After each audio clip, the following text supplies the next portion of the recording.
कोल्हापूर लोकसभा मतदारसंघातील सर्व ग्रामस्थांना नाताळ आणि नवीन वर्षाच्या हार्दिक शुभेच्छा। शुभेच्छुक अर्थतज्ञ डॉक्टर चेतन अरुण नरके, वाणिज्य सल्लागार थायलंड सरकार, संचालक इंडियन डेअरी असोसिएशन नवी दिल्ली, संचालक गोकुळ दूध संघ, को chairman international relationship committee MACCIA, chairman youth development cooperative bank limited, अध्यक्ष अरुण नरके फाउंडेशन।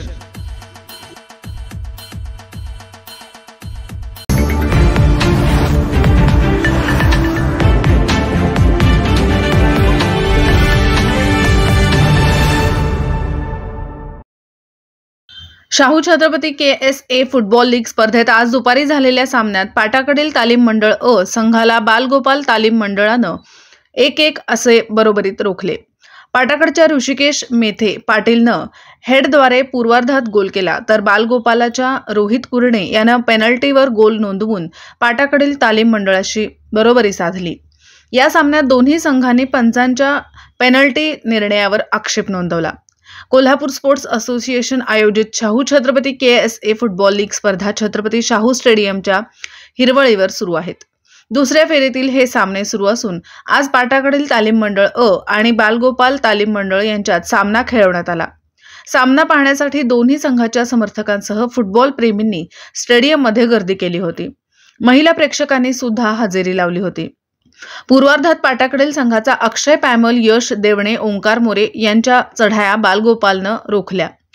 दोन्ही संघाकडून चढाया सुरू असताना पाटाकडच्या अरबाज पेंढारीच्या पासवर ऋषिकेश मेहते पाटीलनं अवघ्या 13व्या मिनिटाला हेडद्वारे उत्कृष्ट गोल करून पाटाकडील संघाला 1-0 अशी आघाडी मिळवून दिली।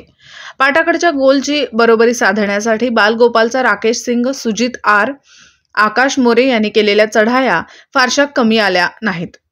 बालगोपालचा आशिष कुरणे याने मारलेली फ्री किक पाटाकडचा गोली राजू मिर्याला यानं उत्कृष्टरित्या रोखला। बालगोपालचा ऋतुराज पाटील यांच्या 2 आणि रोहित कुरणे यांची गोलची एक सोपी संधी वाया गेली।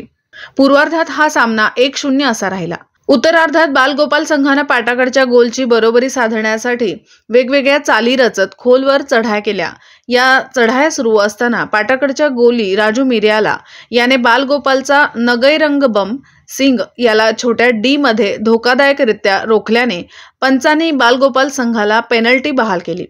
58व्या मिनिटाला बालगोपालच्या राहुल कुरणे याने गोल करून पाटाकडील तालीम मंडळाशी 1-1 अशी बरोबरी साधली। पाटाकडच्या ओंकार मोरेच्या पासवर ऋषिकेश मेथे पाटील यांची सोपी संधी वाया गेली। ओंकार पाटील, प्रथमेश हेरेकर, अक्षय पायमल, यश देवणे या पाटाकडच्या खेळाडूंनी चांगल्या खेळाचं प्रदर्शन केलं। या सामन्यात पंचांच्या चुकीच्या निर्णयावर पाटाकडच्या प्रशिक्षकांनी तीव्र नाराजी व्यक्त केली। या सामन्यात पंच म्हणून प्रदीप साळुंखे, राजेंद्र राऊत, अजिंक्य गुजर, सुनील पवार यांनी काम पाहिलं। शनिवारी 23 डिसेंबर रोजी दुपारी 1:30 वाजता झुंजार क्लब विरुद्ध कोल्हापूर पोलीस संघ यांच्यात सामना होईल, तर शिवाजी तरुण मंडळ विरुद्ध पाटाकडील तालीम मंडळ अ यांच्यातील सामना दुपारी 4 वाजता खेळवला जाणार आहे। कोल्हापूरहून दर्पण न्यूजसाठी अनिल पाटील। निर्भीड बेधडक बातमीसाठी दर्पण न्यूज चॅनलला लाईक करा, शेअर करा, सबस्क्राइब करा। मुख्य संपादक अभिजित रांजणे, दर्पण न्यूज।